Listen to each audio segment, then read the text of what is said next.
નમસ્કાર વિદ્યાર્થી મિત્રો, આજે આપણે ધોરણ 10માં ચેપ્ટર નંબર 9 કન્ટિન્યુ કરીએ. તો ચેપ્ટર નંબર 9માં પ્રમેય 9.2 જોઈએ. હવે બરાબર, સ્વાધ્યાયના એક્ઝામ્પલ જોયા છે 9.2ના. બરાબર, હવે જોઈએ પ્રમેય 9.2.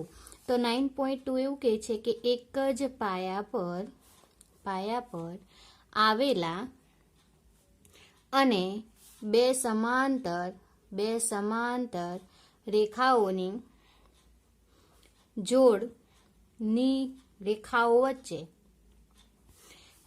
વચ્ચે આવેલા બે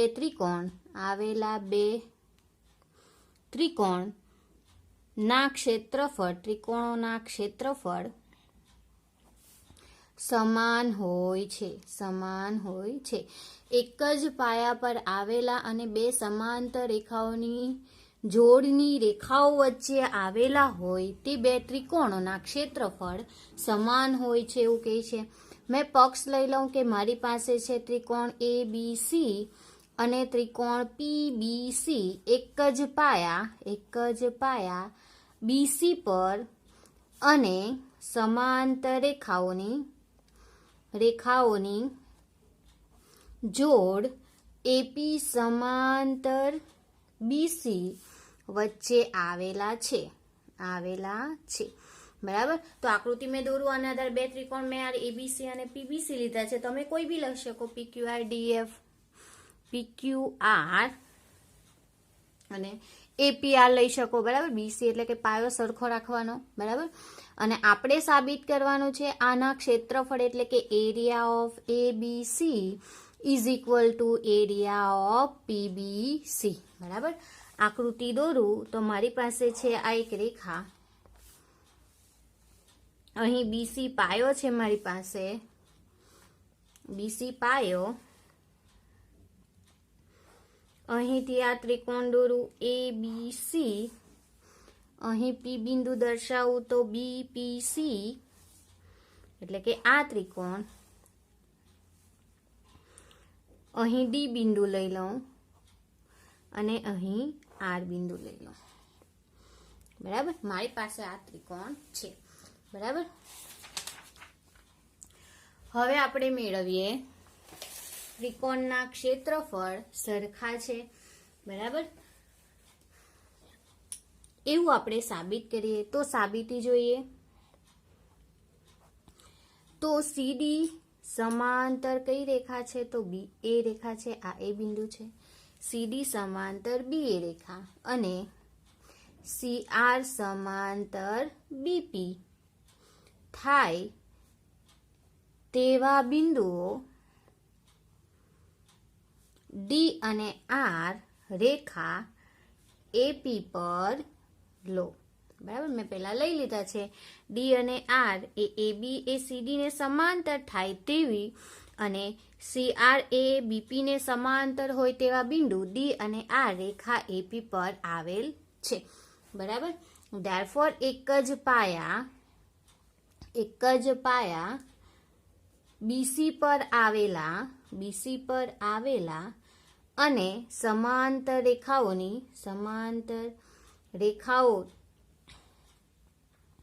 BC અને AR ની વચ્ચે આવેલા સમાંતર બાજુ ચતુષ્કોણ મારી પાસે છે ABCD અને PBCR મળશે. બરાબર, કયો મળશે? ABCD સમાંતર રેખાઓ ચતુષ્કોણ અને બીજો મળશે B અથવા તો PBCR અથવા તો RPBC અથવા તો BCRP. બરાબર, તમે નામ આ રીતે બી દર્શાવી શકો. બરાબર, ધેરફોર એક ક્ષેત્રફળ કેવા થશે? સરખા થશે. તો મેં કહી શકું area of ABCD is equal to area of PBCR. પ્રમેય 9.1 પરથી. બરાબર, પ્રમેય 9.1 પરથી મેં કહી શકું કે આ બંનેના ક્ષેત્રફળ કેવા થશે? તો સમાન થશે. બરાબર, પછી કહી શકું કે સમાંતર બાજુ ચતુષ્કોણની કોઈ પણ વિકર્ણ તેને બે એકરૂપ ત્રિકોણમાં વિભાજિત કરે છે બરાબર. Therefore એરિયા ઓફ એબીસી એટલે કે ત્રિકોણનું ક્ષેત્રફળ 1/2 એરિયા ઓફ એબીસીડી બરાબર થશે, અને area of PBC is equal to 1/2 area of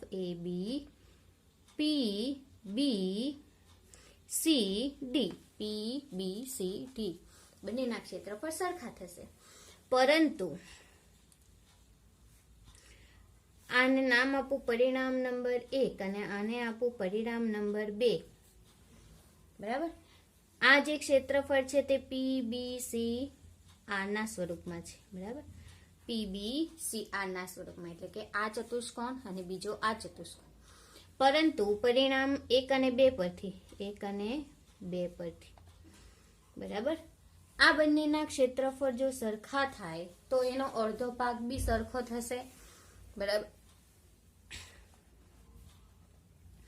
Therefore અહીં મેં લખી શકું આનું ક્ષેત્રફળ અડધું થશે તો 1/2 area of ABCD is equal to 1/2 area of PBC આ ઇક્વેશન નંબર 3 બરાબર. Therefore પરિણામ 2 અને 3 પરથી મેં શું કહી શકું તો area of ABC is equal to area of PBC બંનેના ક્ષેત્રફળ કેવા થશે તો સમાન થશે. શું કહે છે પ્રમેય 9.2 એક જ પાયા પર આવેલા અને બે સમાંતર રેખાઓની વચ્ચે આવેલા જે ત્રિકોણ છે એના ક્ષેત્રફળ સરખા છે એવું સાબિત કર્યું. તો મેં લઈ લીધા એબીસી અને પીબીસી એક જ પાયા બીસી પર અને એપી સમાંતર બીસી વચ્ચે આવેલા છે. તો એબીસી નું ક્ષેત્રફળ અને પીબીસી નું ક્ષેત્રફળ સરખું થશે. પછી શું કર્યું મેં તો એબીને સમાંતર રેખા સીડી લીધી અને બીપીને સમાંતર રેખા સીઆર લીધી, જે રેખા એપીને ડી અને આર બિંદુ પર છેદે છે અથવા તો લો બરાબર. પછી એક જ પાયા બીસી પર આવેલા સમાંતર બાજુ ચતુષ્કોણ બે બનશે, એક તો એબીસીડી અને પીબીસીઆર બરાબર. અને સમાંતર બાજુ ચતુષ્કોણ એક જ પાયા પર આવેલા અને બે સમાંતર રેખાઓની વચ્ચે હોય તો મેં કહી શકું કે area of ABCD is equal to area of PBCR, એટલે કે એબીસી નું ક્ષેત્રફળ ઇઝ ઇક્વલ ટુ પીબીસીઆર નું ક્ષેત્રફળ. એનો ઉપયોગ કરીએ તો બે એકરૂપ ત્રિકોણમાં વિભાજિત કરે છે બરાબર. ત્યારબાદ જે પરિણામ સાબિત કરવાનું હતું તે મળી ગયું. હવે જોઈએ પ્રમેય 9.3. પ્રમેય 9.2 એક જ પાયા પર આવેલા અને એક જ બાજુએ આવેલા તથા સમાન ક્ષેત્રફળ ધરાવતા બે સમાંતર રેખાઓની જોડતી રેખાઓ વચ્ચે આવેલા હોય જેમના એક જ પાયાને સમાવતી રેખા હોય છે બરાબર. એટલે કે એવું કહે છે કે એક જ પાયા પર આવેલા અને બે સમાંતર રેખાઓની વચ્ચે આવેલા સમાન ક્ષેત્રફળ ધરાવતો ત્રિકોણ જે છે આપણી પાસે તે બે સમાંતર રેખાઓની વચ્ચે આવેલા છે અને પાયો સમાંતર છે એવું સાબિત કરવાનું છે. એટલે કે આપણે જે પ્રમેય જોયો છે 9.2 તેનો પ્રતિપ્રમેય છે કે શું કહે છે કે ત્રિકોણ એબીસી અને ત્રિકોણ પીબીસી એક જ પાયા પર આવેલા અને એના ક્ષેત્રફળ સમાન હોય તો એ બે સમાંતર રેખાઓની વચ્ચે આવેલા છે, એટલે કે એપી સમાંતર બીસી છે બરાબર. એવું સાબિત કરવાનું છે. જોઈએ સાબિતી આપણે તો શું કરીએ. સાબિતીમાં મને આપેલું છે તે શું કીધું છે ત્રિકોણ એબીસી અને ત્રિકોણ એબીસી એટલે આપણે દોરવો પડશે ત્રિકોણ એબીસી અહીં, અને બીજો કયો પીબીસી એટલે કે આ ત્રિકોણ એબીસી અને પીબીસી બરાબર. બે ત્રિકોણ છે આપણે સાબિત કરવાનું છે. ધેરફોર મેં કહી શકું એબીસી ના પાયા બીસી પર વેધ એડી તથા ત્રિકોણ પીબીસી ના પાયા પર વેધ પીએમ દોરો બરાબર. શું કરવાનું છે ત્રિકોણ પર એબીસી પાયા વેધ દોરી દે, મેં પહેલા જ દોરી દીધા છે બરાબર. મારી પાસે ચતુષ્કોણ છે એબીપીસી બરાબર. એમાં ત્રિકોણ છે એબીસી અને પીબીસી બે ત્રિકોણ અને વેધ છે એમ અને પીએમ. ત્યારબાદ એબીસી માં એબીસી પાયા પર વેધ એડી અને ત્રિકોણ પીબીસી માં BC પાયા પર વેધ AM દોરો. બરાબર. તો area of ABC is equal to area of PBC. ક્ષેત્રફળ સમાન થાય છે એવું આપેલું છે. ધેરફોર મેં કહી શકું 1/2 ગુણ્યા પાયો કયો તો BC અને વેધ કયો તો AD. ABC માટે અને PBC માટે શું થશે 1/2 ગુણ્યા BC પાયો અને વેધ PM, એટલે કે 1/2 BC બંને બાજુથી નીકળી જશે. Therefore AD is equal two PM મળશે. બરાબર. AD લંબ BC છે, AD લંબ BC અને PM લંબ BC હોવાથી AD સમાંતર PM. ધેરફોર ચતુષ્કોણ મને મળશે કયો ચતુષ્કોણ ADMP માં AD is equal two PM અને AD એ સમાંતર PM, એટલે કે આ સમાંતર બાજુ ચતુષ્કોણ છે. બરાબર. એવું કહી શકાય કે બે સમાંતર રેખાઓની એક બાજુના માપ સરખા અને એક જોડ સમાંતર હોય તો એ સમાંતર બાજુ ચતુષ્કોણ થશે. ધેરફોર મેં કહી શકું ચતુષ્કોણ ADMP સમાંતર બાજુ ચતુષ્કોણ છે. જો સમાંતર બાજુ ચતુષ્કોણ હોય તો સામસામેની બાજુ સરખી થાય. ધેરફોર AP સમાંતર શું થશે DM. AP સમાંતર DM, તો AP સમાંતર BC લઈ શકું. AP સમાંતર BC કેવી રીતે? તો આ બિંદુને આ સુધી લંબાવેલું છે, આ બિંદુને આ સુધી લંબાવેલું છે. ધેરફોર આ BDMC એક જ પાયા પર એટલે કન્ટિન્યુ છે. બરાબર. રેખાઓ છે. ધેરફોર મેં કહી શકું કે AP સમાંતર BC. ધેરફોર કહી શકાય કે બે ત્રિકોણ એક જ પાયા અને બે સમાંતર રેખાઓની વચ્ચેના સમાન ક્ષેત્રફળ ધરાવતા હોય તો એ જે રેખા મળે છે એ પાયાને સમાંતર રેખા, એ સમાંતર રેખા હશે. બરાબર. હવે આપણે જોઈએ નેક્સ્ટ. બરાબર. આપણે જોયું છે આના પછી જોઈએ તો ત્રિકોણનું ક્ષેત્રફળ. ત્રિકોણનું ક્ષેત્રફળ જે તમને ખબર છે કે ત્રિકોણનું ક્ષેત્રફળ શોધવું હોય તો તેનો પાયો અને તે પાયાને અનુરૂપ વેધના ગુણાકારથી અડધું હોય છે. બરાબર. શું કહે છે ત્રિકોણનું ક્ષેત્રફળ શોધીએ તો પાયો અને વેધની વાત કરીએ તો મારી પાસે ધારો કે એક આ ત્રિકોણ છે. બરાબર. ABC ત્રિકોણ, એનો BC પાયો છે ને વેધ મેં AD લઈ લઉં તો મેં તે ત્રિકોણનું ક્ષેત્રફળ કોના સ્વરૂપમાં દર્શાવી શકું તો 1/2 પાયો ગુણ્યા વેધના સ્વરૂપમાં દર્શાવી શકું. ધેરફોર મેં અહીંથી લખું તો ત્રિકોણ ABC નું ક્ષેત્રફળ લઈએ તો 1/2 ગુણ્યા BC ગુણ્યા AD ના સ્વરૂપમાં મળશે મને. બરાબર. એ જ રીતના જો તો ત્રિકોણની મધ્યગાનો ગુણધર્મ છે, એક ત્રિકોણની મધ્યગાઓના નો ગુણધર્મ. બરાબર. એ શું કહે છે તો મધ્યગા એટલે કે ત્રિકોણની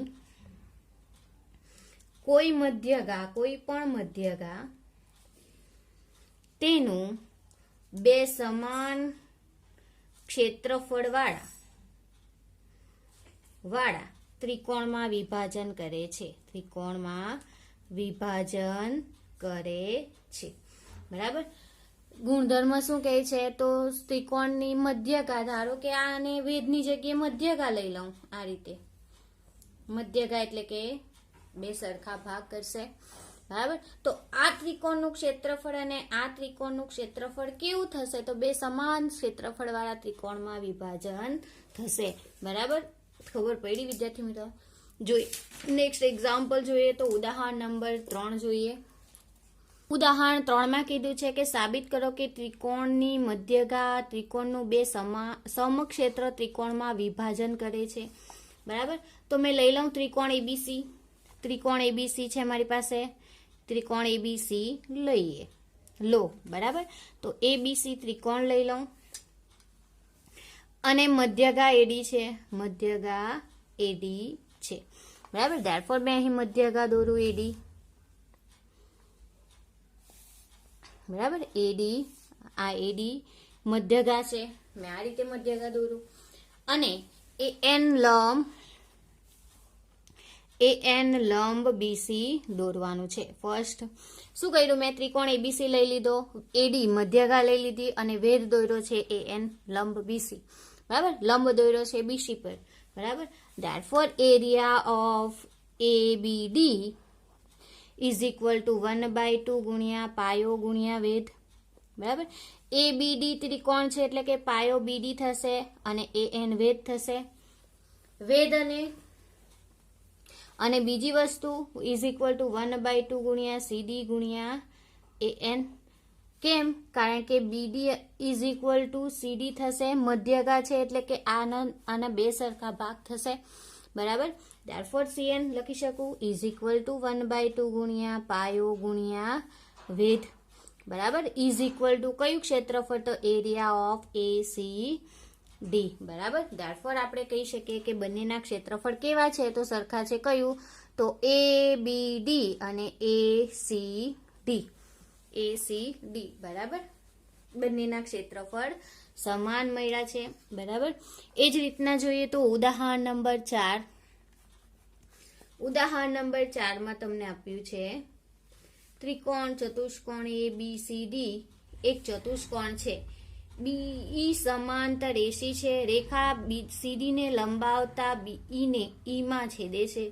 તો સાબિત કરો કે ત્રિકોણ એ ડી નું ક્ષેત્રફળ એ ચતુષ્કોણના ક્ષેત્રફળ જેટલું થાય છે. બરાબર, મેં અહીં આકૃતિ દોરું છું. તો મારી પાસે અહીં બિંદુ છે ડી ઈ એ બી. બરાબર, અહીં સી બિંદુ છે મારી પાસે. બરાબર, એ સાથે જોડવાનું છે અને બીસી સાથે જોડવાનું છે. બરાબર, એબીસીડી ચતુષ્કોણ છે એના આધારે મેં આકૃતિ દોરી છે. બરાબર, તો આ જે આકૃતિ છે મારી પાસે, એ આકૃતિમાં તમને આપેલું છે તેમાં ત્રિકોણ. મારી પાસે એક ત્રિકોણ છે, કયો? તો બીએસી. બીએસી એટલે કે આ અંદરનો જે ત્રિકોણ છે એ ત્રિકોણ, અને બીજો ત્રિકોણ ઈ એ બી એટલે કે આ ત્રિકોણ અને આ ત્રિકોણ. બરાબર, એક જ પાયા એસી પર આવેલા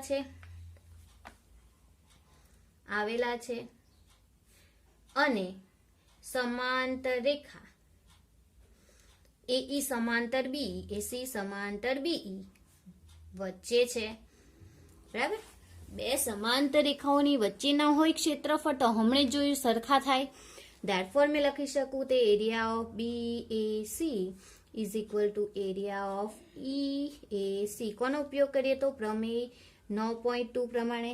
બરાબર, 9.2 પ્રમેય શું કહે છે? તો બે સમાંતર રેખાઓની વચ્ચે આવેલા જે ત્રિકોણ હોય તો એના ક્ષેત્રફળ સમાન થશે. પ્રમેયનો ઉપયોગ કરીએ તો એ જ રીતના કરીએ તો area of B A C વત્તા area of D A C is equal to area of E A C વત્તા area of A D C. બંને બાજુ સમાન ક્ષેત્રફળ ઉમેરતા, બંને બાજુ સમાન ક્ષેત્રફળ ઉમેરતા. બરાબર, સમાન ક્ષેત્રફળ કયું? તો એકમાં ડીએસી અને બીજું ક્ષેત્રફળ એડીસી. બરાબર, બંને માટે અલગ અલગ લીધું છે. તો મેં આને શું કહી શકું? એરિયા ઓફ બીએસી અને ડીસીએ એટલે કે area of A B C D થશે is equal to area of E A D A. બરાબર, ઈ ડી એ. બરાબર, ઈ એ સી વત્તા એ ડી સી એટલે કે એ ડી ઈ. ધેરફોર મેં કહી શકું area of A B C D is equal to area of A D E. બરાબર, જે ક્ષેત્રફળ માંગેલું છે તે મળી ગયું. બરાબર, ખબર પડી વિદ્યાર્થી મિત્રો? અહીં તમે પ્રમેય જોશો ને તો તમને આપોઆપ આકૃતિ જો તમને સમજ આવી જશે તો તમે આપોઆપ એક્ઝામ્પલ સરળતાથી ગણી શકશો. જો આકૃતિ સમજમાં નહીં આવશે તો એક્ઝામ્પલ સરળતાથી ગણી શકાશે નહીં. બરાબર? જો તમને એક્ઝામ્પલમાં પ્રોબ્લેમ હોય તો આકૃતિ રિફર કરો. આકૃતિ પરથી કયો સ્ટેપ લીધો છે અને કોનો ઉપયોગ કર્યો છે તેનું ધ્યાન રાખશો તો તમને ખબર પડશે. ત્રિકોણનું ક્ષેત્રફળ તો પાયો અને વેધના સ્વરૂપમાં જ છે અને બે સમાંતર રેખાઓની વચ્ચે આવેલા જે ત્રિકોણ હોય તો તે સરખા થશે. એ આપણે છે પ્રમેય 6.1 થેલ્સના પ્રમેયમાં બી કીધું છે કે બે સમાંતર રેખાઓની વચ્ચે આવેલા ત્રિકોણના ક્ષેત્રફળ સમાન થાય અને એનો ઉપયોગ કરીને બી પ્રમેય સાબિત કર્યો હતો. એ પણ આપણે શીખી ગયા છે. બરાબર? તો એનું ધ્યાન રાખશો તો તમે એક્ઝામ્પલ સરળતાથી ગણી શકશો. બરાબર? હવે આપણે નેક્સ્ટ લેક્ચરમાં જોઈશું. Thank you.